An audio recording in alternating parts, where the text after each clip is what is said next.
ये कोचिंग वाले हमसे 2-2 लाख रुपए लेते हैं। किस बात की ले रहे हैं ये 2-2 लाख रुपए? और सिर्फ ये नहीं, हर एक कोचिंग इंस्टीट्यूट अंडरग्राउंड है।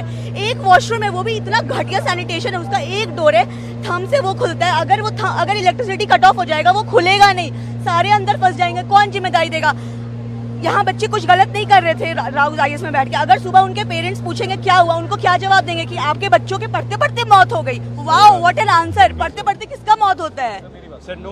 ये रीअकरिंग एक सिचुएशन है। दूसरा ये है कि एमसीडी हमारा रिपीटेड ऑफेंडर है। यहाँ पे सारे बेसमेंट में वॉशरूम चोक होता है, यानी सीवेज जो है वो बैक मारता है। सीवेज बैक मारने का मतलब है जितना भी सीवेज है वो बेसमेंट के वॉशरूम से बाहर आता है, यानी जो बच्चा अंदर है वो अंदर के पानी से भी फंस गया और बाहर से भी वो पानी से फंस गया। घटना को लेकर के एमसीडी कह रही है कि ये आपदा है, ये कभी भी कहीं भी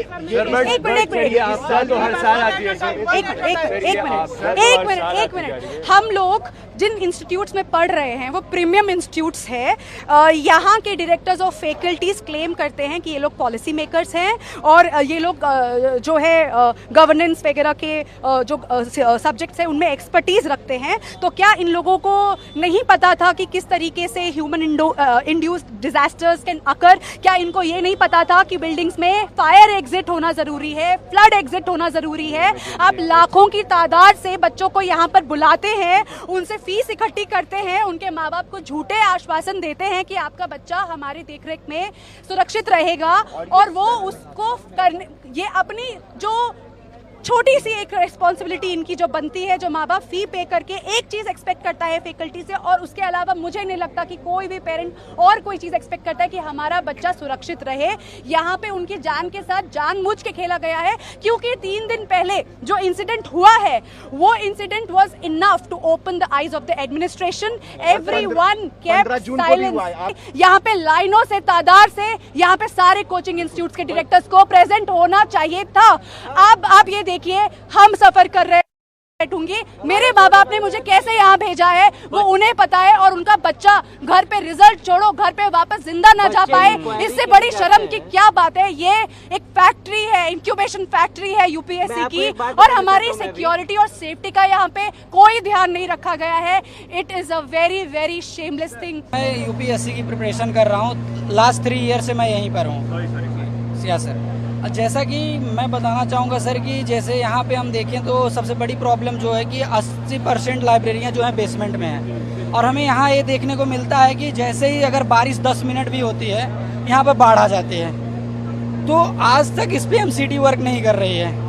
ये रिस्पॉन्सिबिलिटी एमसीडी की है। अगर पानी भर जा रहा है, अगर 10 से 15 मिनट में दिल्ली में बाढ़ आ जा रही है, ओआरएन में बाढ़ आ जा रही है, सबसे पॉश एरिया है, हम 2-2.5-3 लाख रुपए फीस दे के यहाँ पढ़ रहे हैं, इसकी रिस्पॉन्सिबिलिटी एमसीडी की है। यही एमसीडी अगर एक टपरी पर से पैसे लेने हों, जो लगी हैं उनसे पैसे लेने में बहुत रिस्पॉन्सिबल हैं। यहाँ पे आपको मैं बताना चाहूँगा कि अगर मान लीजिए आज एक लाइब्रेरी में ऐसा हुआ इंसिडेंट, इसको रेस्क्यू करने में अब 12 से 15 घंटे लग गए और किसी की लाइफ नहीं बची है, 99% लोग नहीं बचे हैं। उसके बाद मैं आगे बताती हूँ, क्योंकि दिल्ली में आज पहली बार नहीं है कि इतना भारी बारिश आता है। ये 10, 20, 30 साल से हो रहा है। अगर ये 30 साल से हो रहा है तो मैं ये एमसीडी पे सवाल उठाना चाहता हूँ कि उन्होंने इनका परमिशन कैसे दे दिया इतना बनाने का बेसमेंट। और अगर राउस आईएएस बना रहे हैं या कोई भी कोचिंग इंस्टीट्यूट बना रहे हैं तो वो ये चीज़ देख नहीं पा रहे कि बच्चे हैं वहाँ बारिश के टाइम पे अगर भर जाएगा। ये तो हो गया मेरा कोचिंग इंस्टीट्यूट से। दूसरा चीज़ है मेरा प्रशासन से।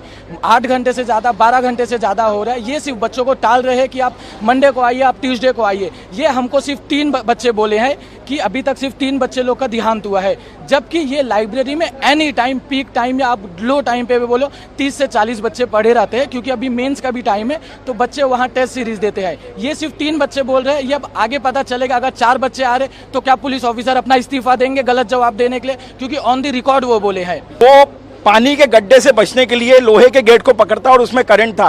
क्या दिल्ली में ये यूपीएससी के जो जवान बच्चे हैं इनकी मौत की कोई कीमत नहीं है? कब तक ये यूं ही मरते रहेंगे? कब तक ये यूं ही अपनी जान देते रहेंगे? आतिशी जी आप कहां पे हैं? दुर्गेश पाठक आप कहां पे हैं? स्थानीय प्रशासन बार बार आपको लिख रहा था कि यहाँ पानी भरता है, लोगों को तकलीफ होती है। मैं एक सामाजिक कार्यकर्ता होने के नाते इनके साथ खड़ा हुआ हूं और मेरा प्रशासन से यही अनुरोध है कि कोचिंग माफियाओं को बंद कराया जाए। एमसीडी के जो कर्मचारी पैसा लेके ये 4-4 फ्लोर बनवा रहे हैं, इलीगल कोचिंग चलवा रहे हैं, बेसमेंट में 2 एग्जिट होने चाहिए, सिंगल एग्जिट था, 30 बच्चे अंदर थे। बस मैं यही कहूंगा मीडिया के माध्यम से कि इन बच्चों के साथ हम खड़े हैं, पर इनके साथ न्याय हो, एक एक जिंदगी की कीमत है। 6 बजे से पानी भरा हुआ था बेसमेंट में, सेंट्री लॉक हो गया था, लेकिन 9 बजे पानी निकालने का काम शुरू हुआ। उससे पहले कोई नहीं आया। चाहते तो बच्चों को बचा सकते थे। मतलब 4 घंटे बाद काम शुरू होगा। तो ये अक्सर यहाँ पर हम लोग यहाँ 60 ईयर्स से रहते हैं, समझ लो यहाँ पे पानी 30 साल से तो मैं देख ही रही हूँ, कभी भी पानी निकाला ही नहीं गया, घर जाता तो घर ही जाता है।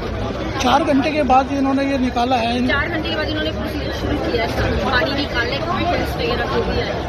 उससे पहले किसी को पता नहीं था कि ये सब कुछ हो रहा है, या पता भी था, पुलिस वगैरह आ गई थी यहाँ, लेकिन काम शुरू ही किया था, काम 9 बजे शुरू।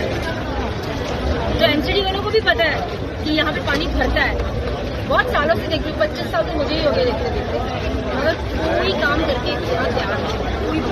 बच्चे बच सकते थे, वैसे भी ये अलाउड नहीं है, बेसमेंट में काम अलाउड ही नहीं है, लेकिन लाइब्रेरी अलाउड ही नहीं थी, लेकिन यहाँ की एमसीडी लोगों को खोलने का वो दे दी।